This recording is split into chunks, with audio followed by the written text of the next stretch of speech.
All right. Well, good evening, everyone. I am here with Chief Cassandra Deck-Brown of the City of Raleigh Police Department. Good afternoon. Good evening, Mr. Brown. Good afternoon. How are you? I'm great. I am truly grateful that you've taken the time out of your busy schedule to spend some time with us and the thousands of folks here on the African American Cultural Festival website to talk about policing and the African American community. So today we're going to be asking questions that many people in the African American community would love to hear your input on. And so we've gathered questions that have came from people in our community, and this is a good time for us to hear from you. But first, what motivated you to get into law enforcement? I started my interest, I think, in actual law enforcement while I was in undergraduate school. And I'm majored in criminal justice at East Carolina University. Shortly thereafter graduation, I actually applied to the city of Raleigh. So this year is my 33rd year with the Raleigh Police Department. I came on shortly out of college. And I've been here ever since. My internship was really more in the probation, parole arena, but my minor is social work. So I initially envisioned some type of a caseload, but what I knew more so was the public service side.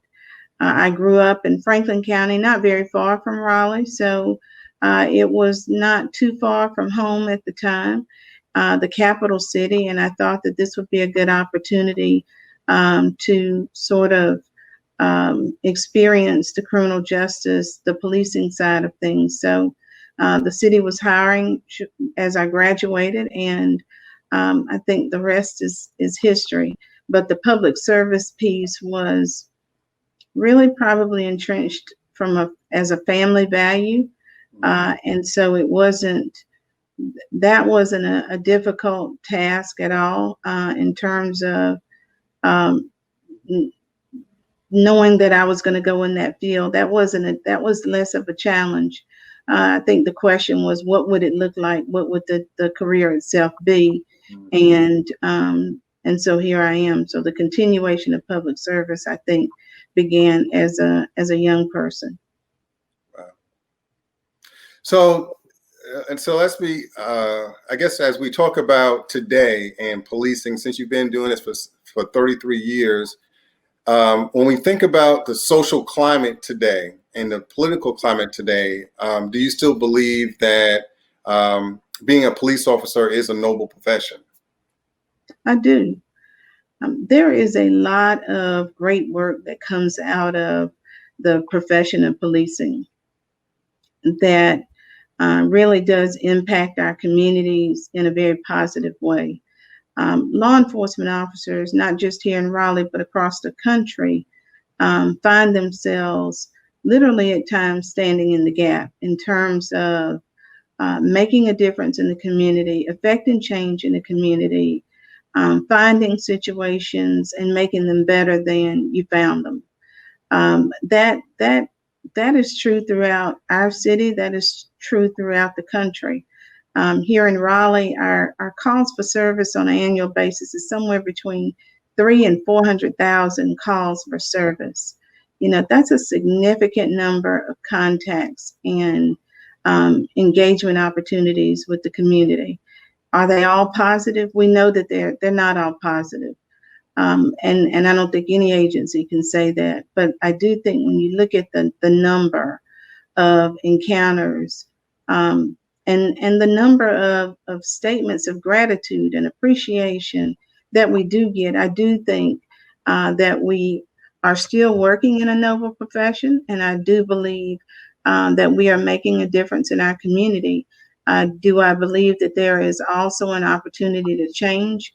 And particularly as you started that question, I think, given the climate that we're in, there's always an opportunity for change. And now, of course, is a pivotal time in, I think, our profession, in our nation, throughout our communities, for social change. And law enforcement, policing is not off the table for that opportunity either. So it is still a noble profession. And I think if we are going to remain progressive as a police department and as a profession collectively, we have to explore those opportunities where there is the time, the pivotal time for change. And what does that look like?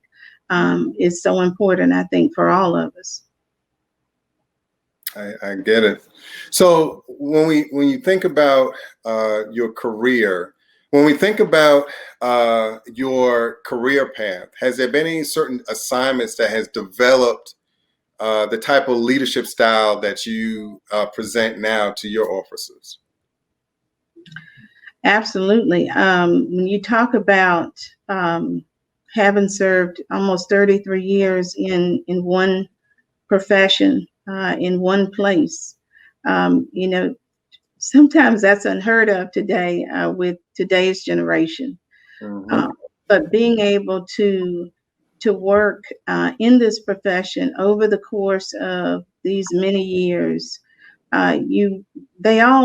all of those experiences, and I would say not just career experiences, but personal journeys as well, impact my leadership style. And what is important to me as a leader is really, first and foremost, is my own integrity and just authenticity as a person, and knowing who I am, but also recognizing as well, in this role in particular as chief, you can't ignore the reality that to whom much is given, much is required. And so I take the role that I'm in very seriously.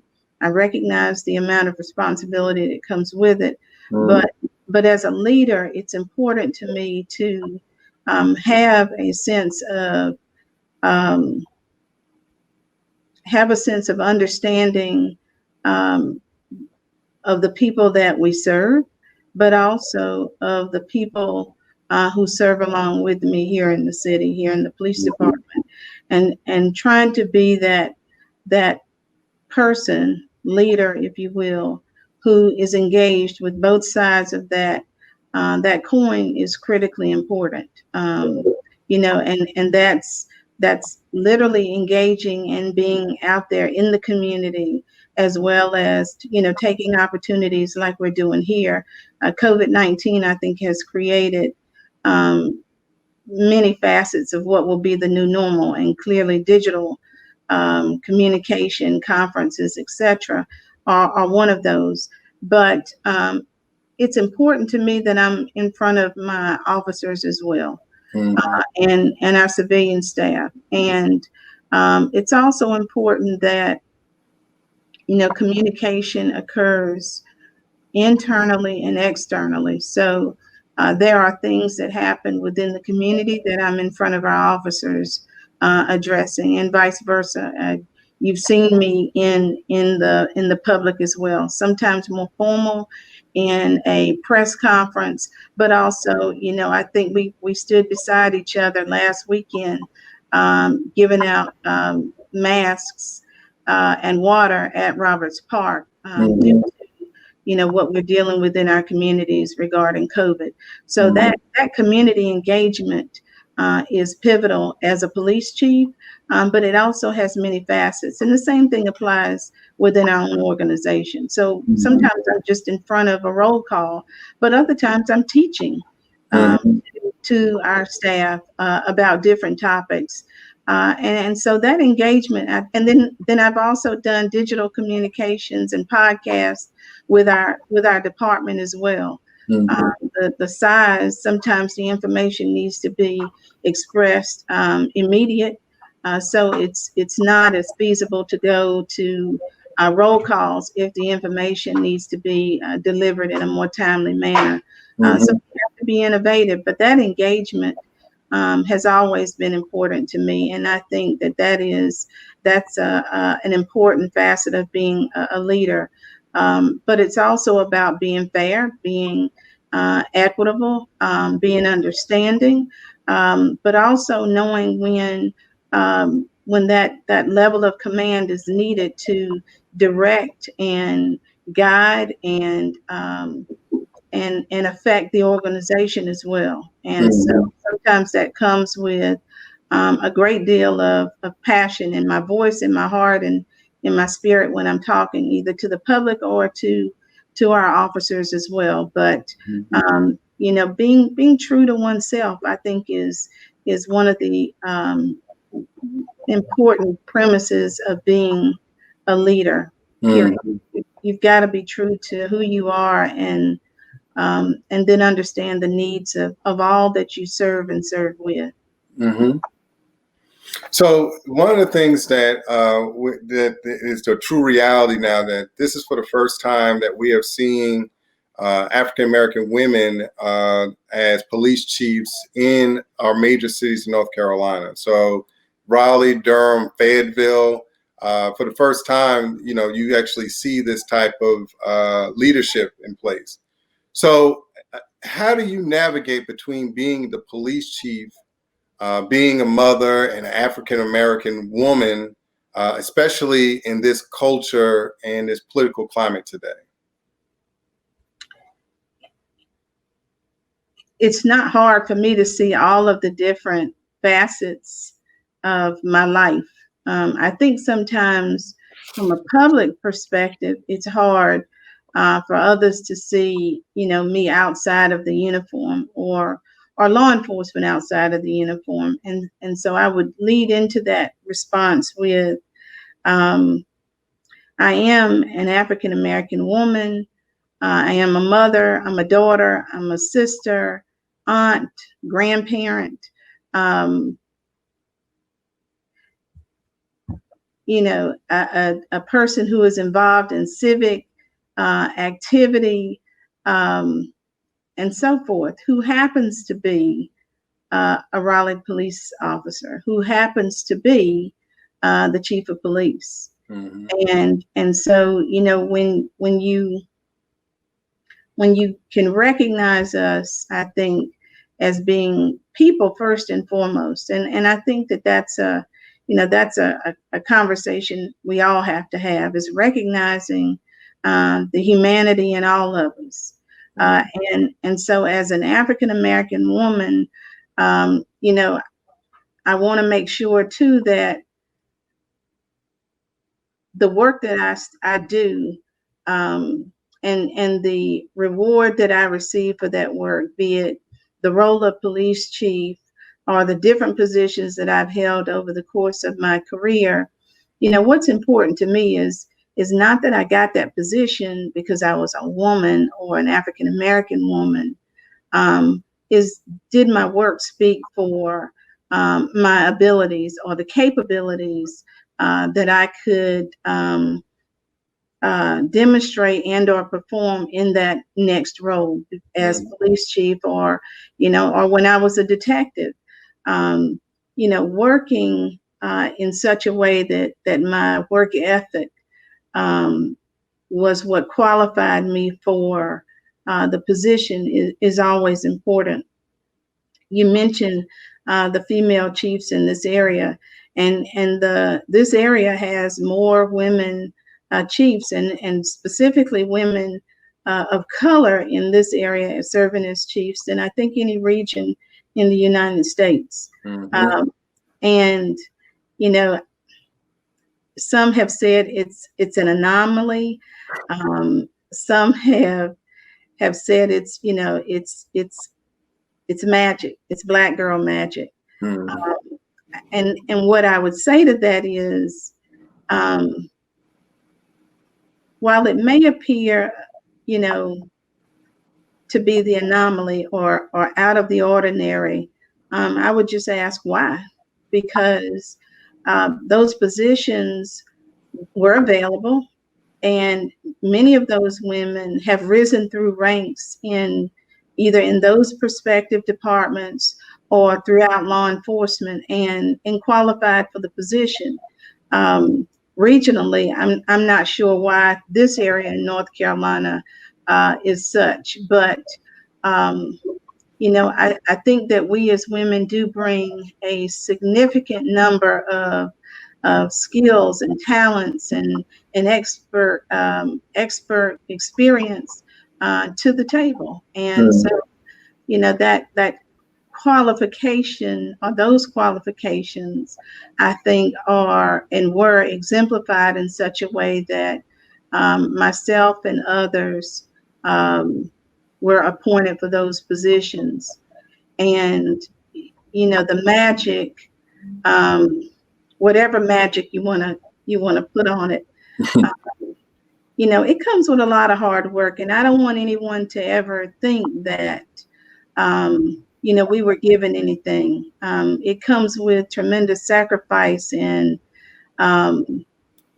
dedication, and as you can imagine, right now in America, not just in this region, these are challenging times for law enforcement, but these are challenging times for those of us who lead these organizations as well. And it does come with tremendous discernment. It comes with a lot of work and a lot of time that goes well beyond and extends well beyond, the 8 to 5, the Monday through Friday.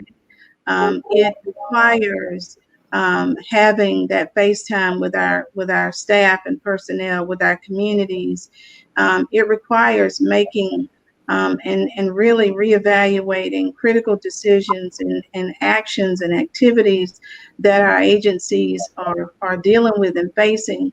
And it requires a great deal of forward thinking. Where do we go in this century with policing, and how will it look going forward?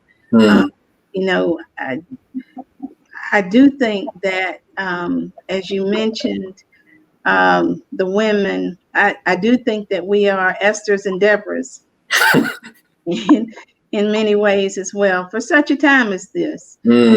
And so it's important that we embrace the positions that we're in, and not to speak for them, but I do think, in my communication with them over time, and the conversations that we have, we have leaned into these positions for such a time as this, to do the task at hand and the work that's ahead of us.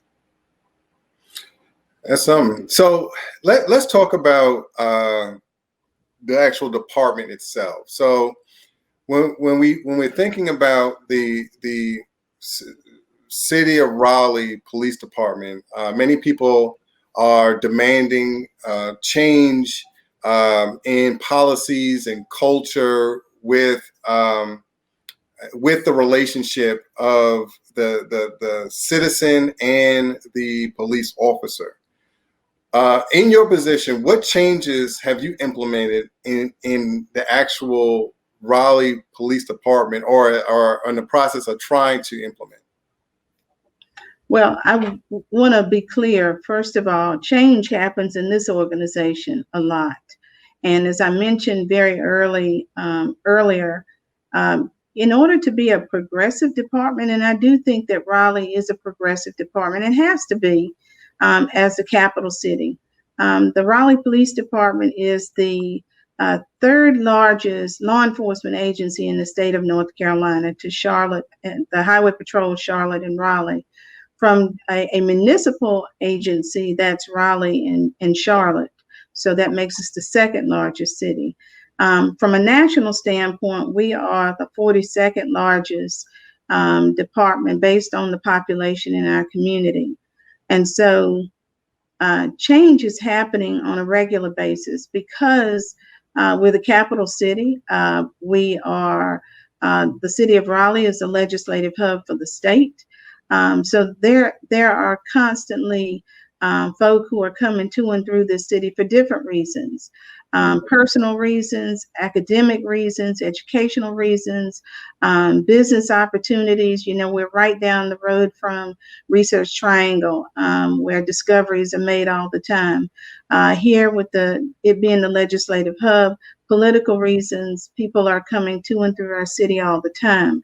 And so it forces us to be in tune to the changes that are happening around us, be it state, locally, or federally. And as we explore those, it requires that we are in tune to policy and procedure as well. That means that we change policy. And sometimes we have, it is impacted because the law itself changes. So we have to make sure that we change policy accordingly. I'll give you an example. At the end of last year, North Carolina, as you may recall, was the last state to raise the age for juveniles. So we had many policies that spoke to juveniles being younger than 17 and younger. So we had to make a significant change in many of our policies to make sure that we were following the law, and that our officers were informed and our policies are online so that our public was informed as well. We are an accredited department, and so that accreditation status is not anything for us to take lightly. And so it does also require that we pay even closer attention to the policies, and that we're reviewing them, and that they do model best practices. Several years ago, we had, you may recall, face-to-face meetings. And I wanted to do those meetings throughout the city so that we had an opportunity for engagement with the community, to hear the communities face-to-face. So we had roundtables in places like hotels so that we could literally just have conversations with our greater community. And we did that throughout the city.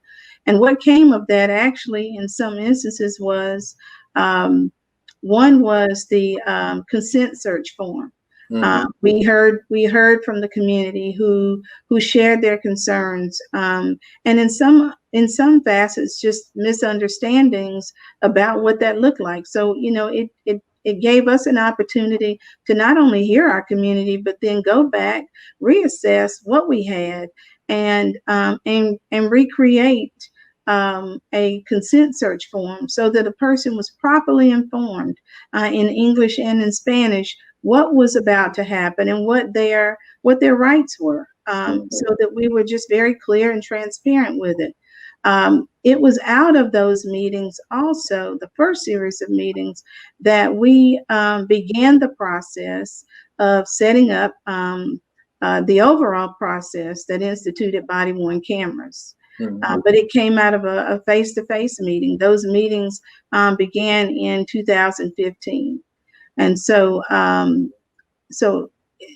we have to be, I think, progressive in a way that we are open to change, and that we're open to procedural change as well as policy change. Shortly after the riots happened here in our city and throughout the country, we looked at the 8 Can't Wait principles, and immediately from their site, Campaign Zero, we looked at those 8 Can't Wait, and we saw that immediately 5 of those met their standards. And so we reevaluated what the rest of those policies look like and could look like. And so we're making changes in that regard. Our department, we just have to. We have to be open to change in order to make sure that we are and that we remain progressive as a police department. So you have brought up the protests and riots that has taken place across the country, and one of the things that topics of conversation as came out, it was dealing with defunding the police. So can you explain to us what that means, and what kind of impact that would have on our city. And are you open to allocating funds to create or to help address inequities in communities? So the definition of defund the police, I think it depends on who you talk to and what the perspective is. There are some who believe that you should take all funding from law enforcement and give that responsibility to the community or some other entity. Then you talk to others, and defunding really speaks more to reallocating funds for other services that may not necessarily be police provided or served by the police department. So I think it depends on the person or the individual who speaks to defund the police and what the actual perception is.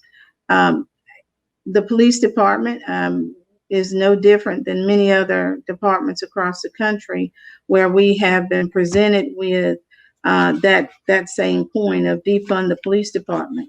But I think that it has to come with some very critical conversation on the front end of that as well, because it's important to know, what the current funds within an organization are providing. The greatest portion of the Raleigh Police Department's budget is personnel and benefits. Mm-hmm. So when you look at many of the expenditures that we have, it is really about operations and managing this organization. We are allocated for 800 officers and a little more than 100 non-sworn personnel who provide support for the sworn and work in other support services throughout the organization. When you look at a department this size and a population of nearly 500,000, what is looked at very quickly is the ratio per capita. And we are well under that number in terms of what is required. And there is let me just say, there is no set formula. But when you look at 1 point something per officer, that's very few officers to support a growing population that many do take pride in the growth and development and the expansion of the city and the county. And yet an organization our size in the capital city still has to provide the many services that are required of us. And then when you take the time to look at the various police services that are provided, are there services, and I would say historically over time, are there services that have evolved into the role of police? And another hat that an officer or an organization has to wear. And so if you're going to take the very critical look at what those services are, mm-hmm. and can stand those services up without law enforcement and without law enforcement funds, I think chiefs across the country would probably appreciate that to some degree. Mm-hmm. Historically, officers and departments have taken on many of the social services because of a reduction in resources.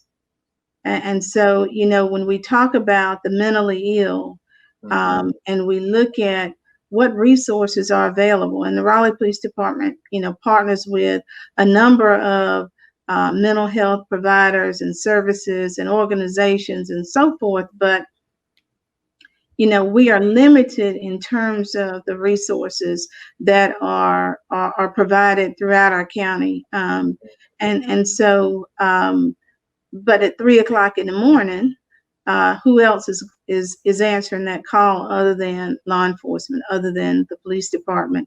And so I think it does afford an opportunity to reevaluate the services that are being provided by by law enforcement agencies. But I also think that it must come with an intentional focus to explore, if not police, then what?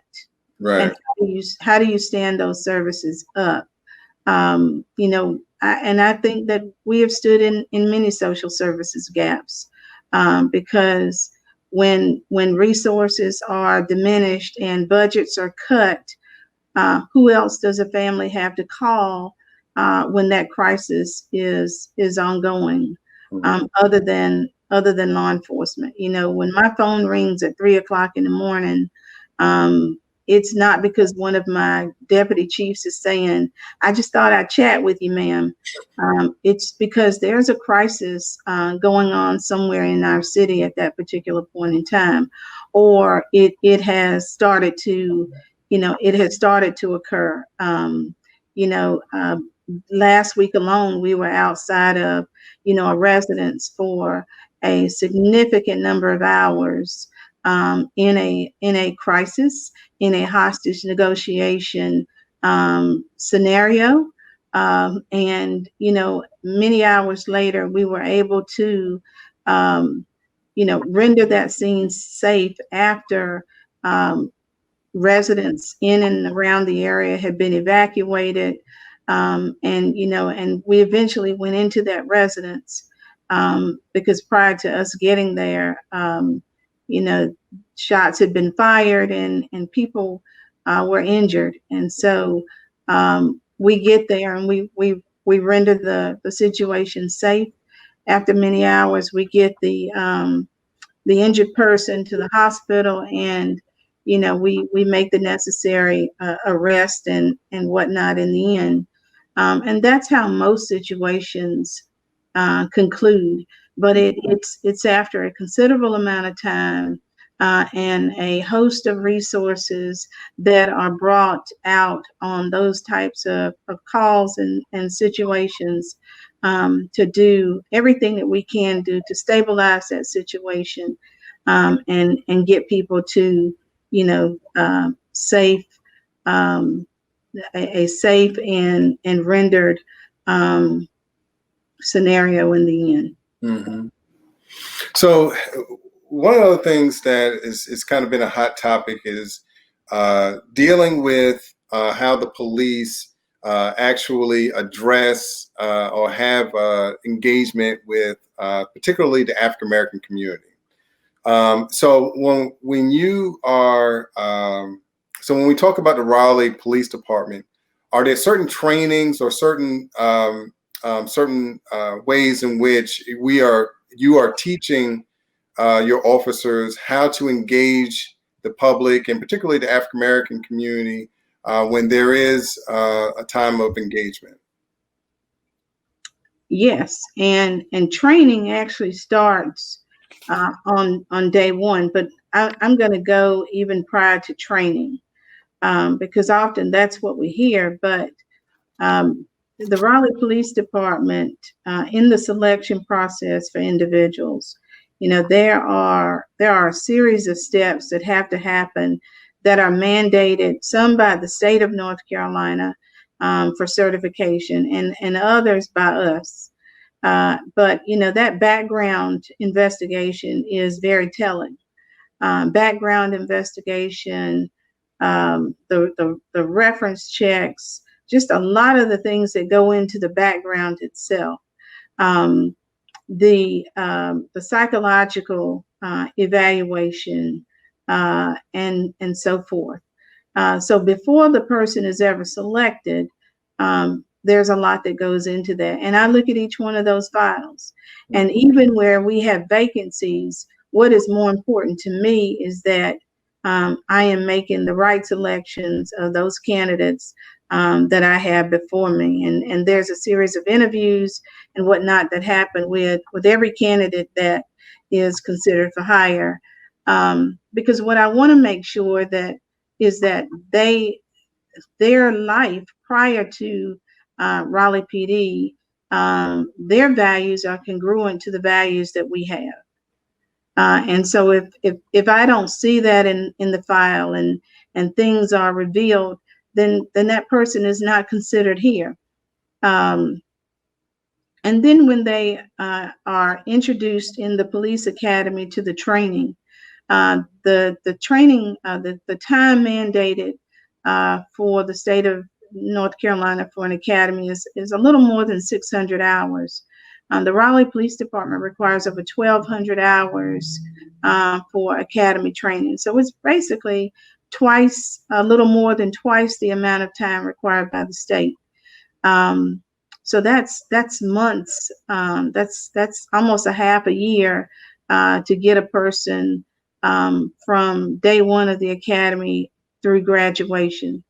And that academy does a lot. It's more than just teaching one subject matter after the other, but it's also a socialization process.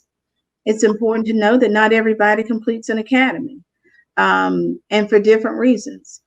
Some don't complete it because they don't meet the quality of tests and the battery of tests that we give them that are both physical and academic, scenario-based, practical, skills-based, and the list goes on. And they don't always meet that threshold.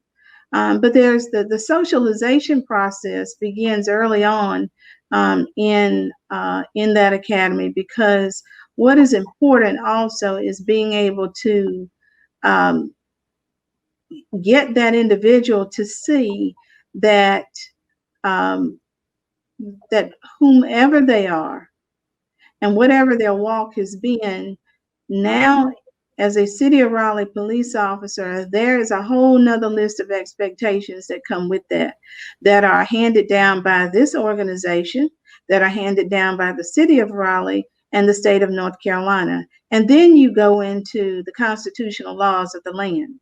And so being able to meet all of those expectations is critical. So there's a socialization process, because individuals come from all walks of life. And some come who really had a great start in life, and some come challenged. They come from poverty. They come from being well situated in from an economic standpoint. So there's no place that all cops come from. We come from everywhere. Our heritage, our family background, our walk in life is very different. And the question becomes, when you come here, are you able to understand what those expectations are? And can you work within the restraints that are placed upon you by those facets that I just mentioned? And some can, some cannot. And then training is ongoing throughout our careers here. I often reference the Raleigh Police Department as a learning organization because of the training, not only of what is required by the state of North Carolina every year to maintain our certification, but it's also what we impose on our staff and our personnel as well.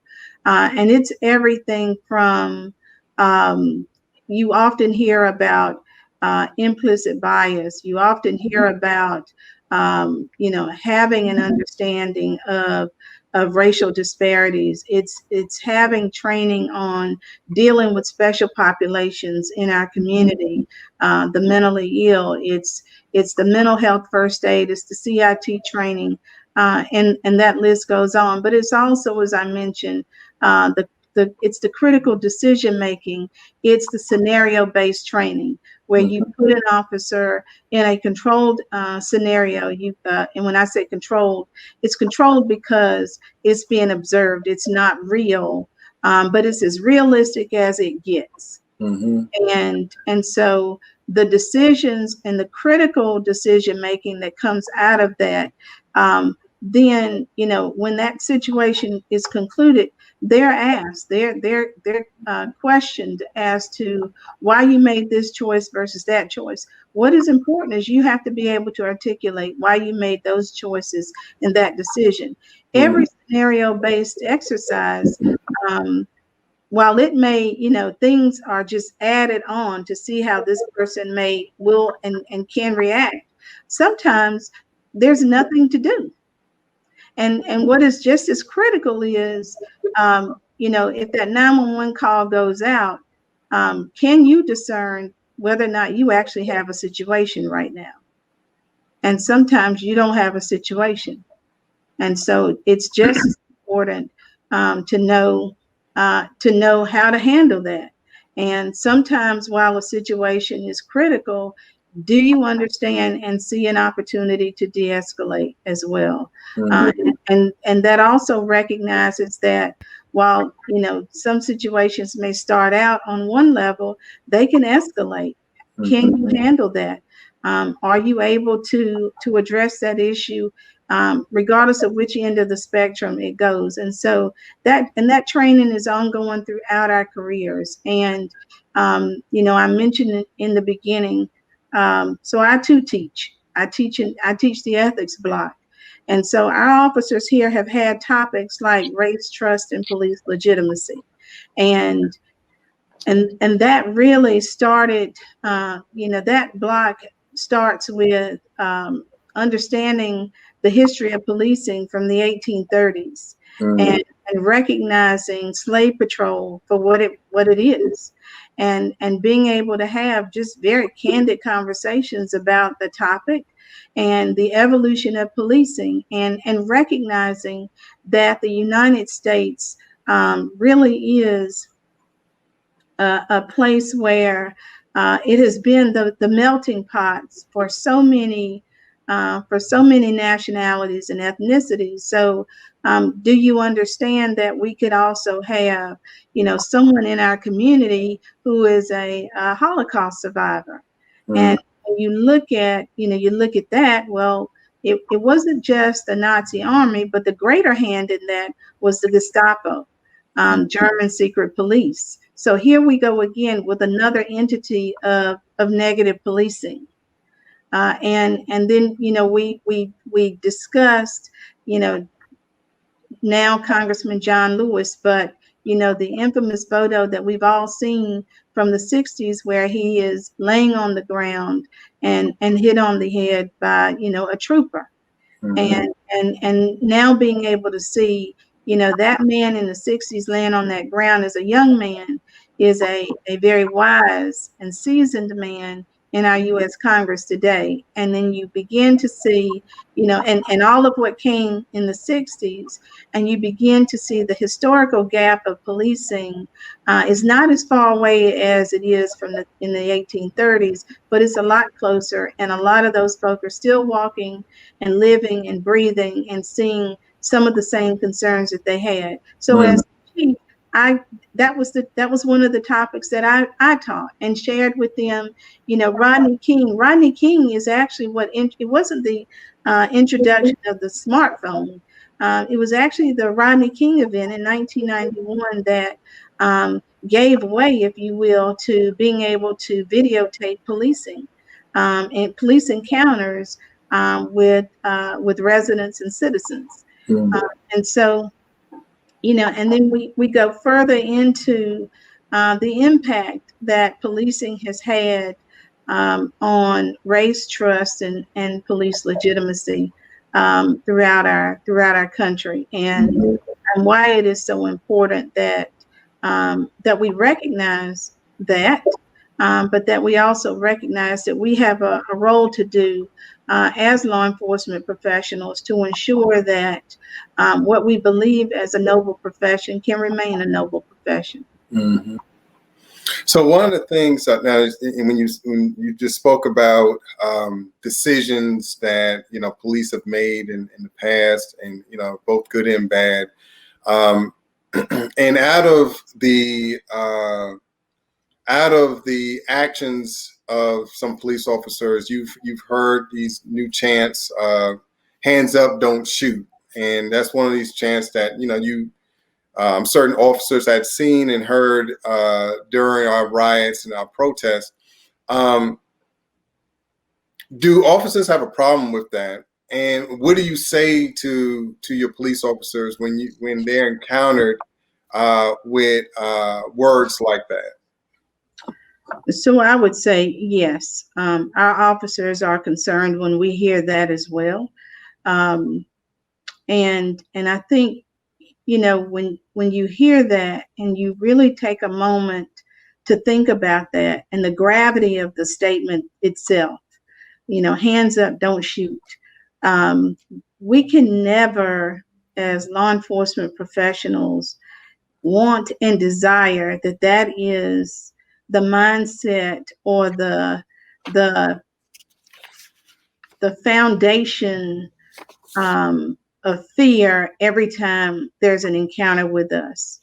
And when that happens, there is something systemically wrong. And we have to own that. And we have to explore, what does that look like in terms of change? I will share with you that during the early days of the protest, I actually went down on 2 days, and there's one day where I think that's what ended up on the news and in the media. But there was another day that I went down and met with some young folk, and on this day, they were on the state capitol grounds, and then they left and they went. They started walking down. This is actually during the curfew. And they started walking down Hillsborough Street. And as we got up to them, I really wanted to just go out and speak to them, just like I did the day after. And they were walking. And so I got out alongside the curb, and I started to approach them. And there were 6 individuals, and the first individual looked back and raised his hands, and the remaining 5 did the same thing. And I felt it. I felt their fear, and so I raised my hands. And I said to them, I'm not here, first of all, to hurt you. And I told them that they were not going to be arrested. And I really just wanted to take a moment to talk to them. And as I did that, they ended up being well over their curfew by the end of the conversation. But I do think that it was so worth the conversation. And I shared with them, my concerns about just what they did. And I appreciated, them wanting to have a voice and having a voice. And so the conversation was engaging, and actually that night, because they were over their curfew, and I think they thought if they walked in numbers, they would be safer. And so we ended up taking each one of them to their respective vehicles, and they were literally parked in 6 different locations, and away from where we saw them. And so, and we talked that night about their fear, and so I then had conversations with my staff about, we have to work towards a goal that removes that. I saw it on their faces, and it concerns me. And so I would say, to most of us, it's concerning, and it should be concerning. That's not a normal way to be greeted by anybody. And to see that on their faces, and to know that there is a fear in an individual, we've got our work cut out, and we've got to figure out how to change that that feeling, that sense that they have when they encounter us. And so to answer, I guess, yes, it is very disturbing. And officers see that. And we have begun to have even more conversations about, what we're seeing also and what's unfolding, because there again, when I talk, we're not robots, we're human. And we each have our own personal walk and experience with regards to what we're seeing out here in our communities and throughout the nation. And whether it's protest or, the unfortunate and horrible murder of Mr. Floyd, or statues coming down, and the list goes on, the riots and so forth. It has impacted people, from their core in a lot of ways. And officers are no different in that regard. And civilian staff that support them are no different. They too have been impacted, at their core. And so the question then becomes, how do we work through this? How do we become, which I do believe, collectively, as a nation, we'll be better for all of this. We have to be. I'm hopeful that that's the case. And law enforcement agencies across the country, I believe, will be better as well. Yeah. So now one of the things too, and you had mentioned how we communicate and engage with police. Do you think that, what it seems to have been the case a lot of times is that the community sees police officers as being antagonistic? Do you think that it is the Raleigh Police Department's duty to change that perception? And what can you possibly do to change that perception? So yes, I think, that kind of goes along with the hands up, don't shoot. If this is how you perceive me and see me, as the epitome of the source of your fear, and if how you see me is as an antagonist, then we are missing the mark. And so that requires that we collectively, it has to be us and the community, to identify those ways by which we, one, rebuild those relationships. And that has been something that, as chief of police, I have worked and strived for, and it's ongoing. You're as the city grows, as you encounter new people, you are constantly building and developing relationships, particularly in a city this size. So that's a constant quest that you are doing that. And the relationships look different depending on who's on the other side of the handshake, the hug, the conversation. But we have to be in a constant quest to build and rebuild relationships. The recent weeks of events throughout this country, throughout our city and our state, have impacted that. And so, those relationships, not all of them, but some of those relationships have been impacted, and the bond is not as strong as it used to be, or as it was. And so it is important that we identify those ways that, one, rebuild that. But also, if we are seen as antagonists, we have to explore and address those issues. And I think they have to come with crucial conversations. I also think that in any relationship, it takes two to have a conversation.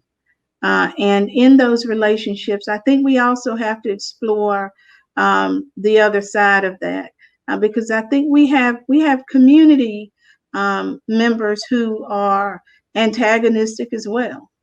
And so when we are talking about relationships, how do you not only just rekindle that, but how do you grow it and strengthen it?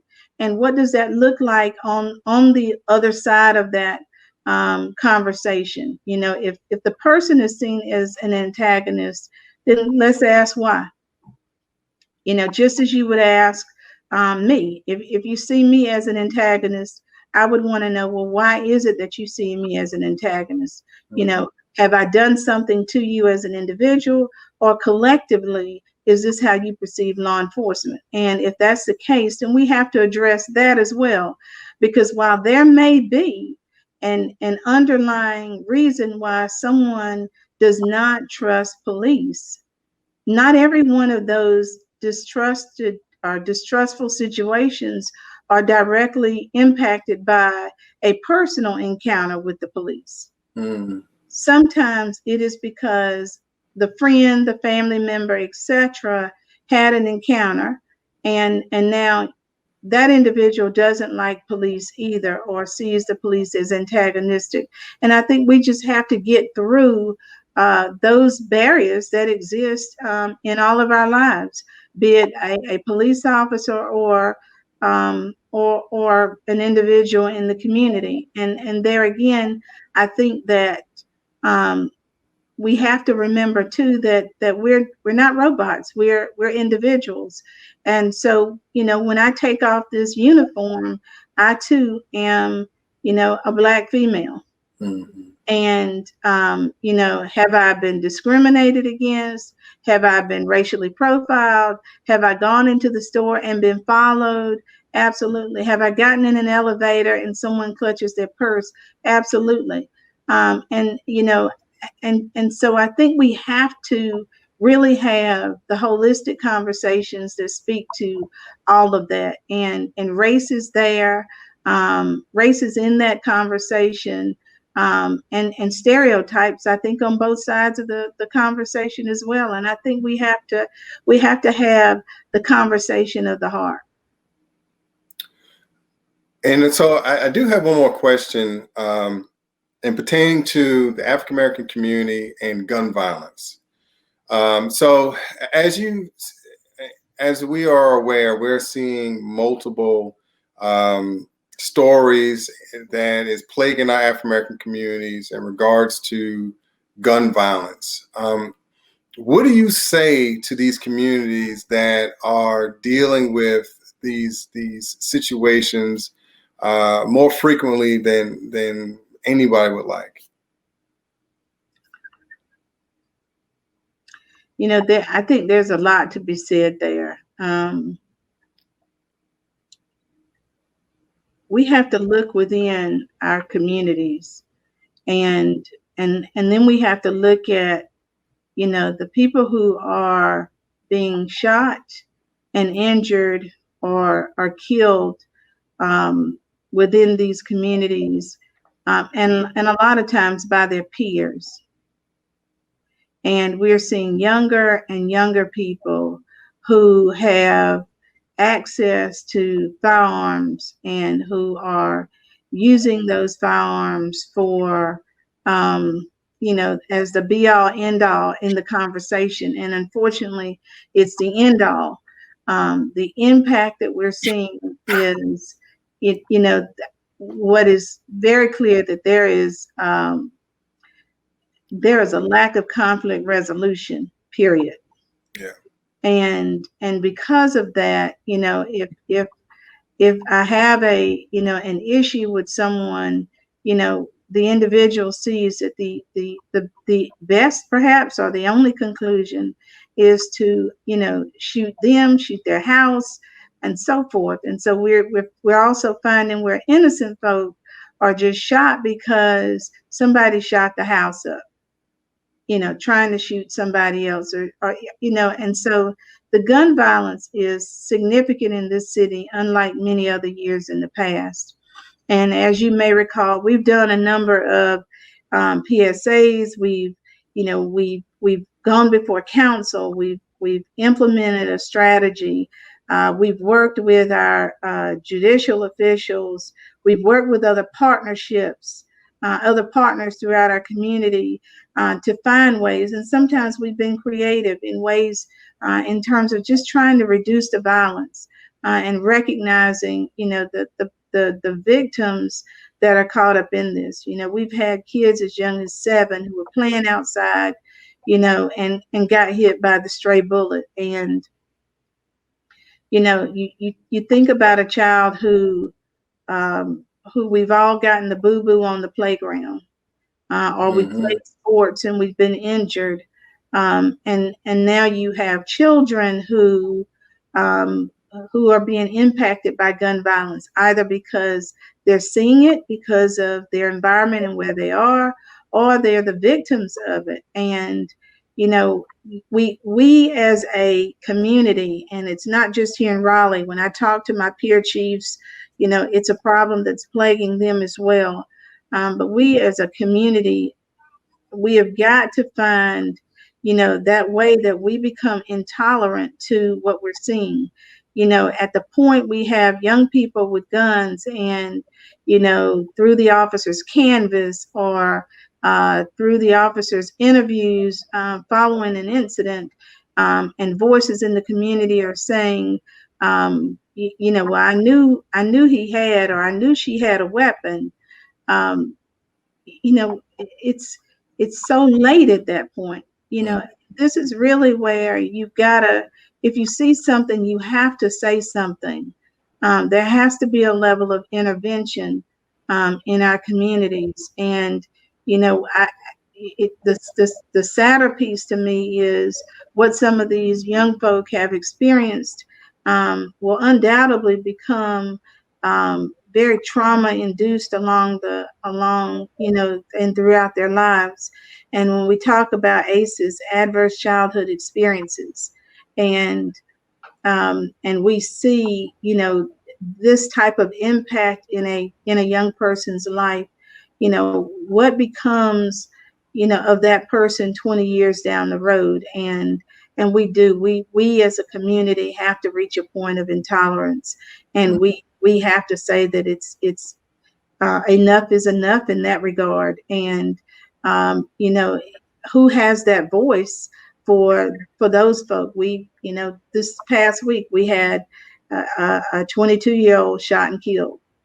You know, the voice at the end of the day becomes the police officer or the detective who is working with that family and communicating with that family, but also working to find out who shot that weapon, who killed that individual, so that we can bring closure to that family. And otherwise it's the silent, you know, it's silent. There's no voice to be heard on behalf of the many people who have been shot here in our city and killed here in our city due to gun violence that's happening on our streets, like it's happening in many other cities across the country. Mm-hmm. Well, Chief, again, on behalf of the African American Cultural Festival and the thousands of folks that follow us, we appreciate your time. Do you have any closing remarks? No, well, yes, I do want to just say, you know, thank you for taking the time to ask these questions, but also thank you for your interest in some of the things that we're doing in the police department and throughout the community. And, you know, I do think that we are at a pivotal time in our history where communication has to happen, and understanding on both sides of the potential relationship or the existing relationship can happen. And I do think that we all have to be a part of that change. And it does come with not only the crucial conversations, but the action steps that follow. But we've got to start with being able to talk to each other so that we can understand not only what our differences are, but how we overcome the differences, because I do think we'll find that we have a lot more in common in terms of our desires, our goals, our needs, our wants, and our wishes, if we can have that conversation and we are talking to each other and not at each other. So thank you. Mm-hmm. Well, Chief, again, thank you so much for taking the time, and we look forward to seeing you out and about in the city of Raleigh in the future. Thank you. You take care. Bye now. Bye-bye.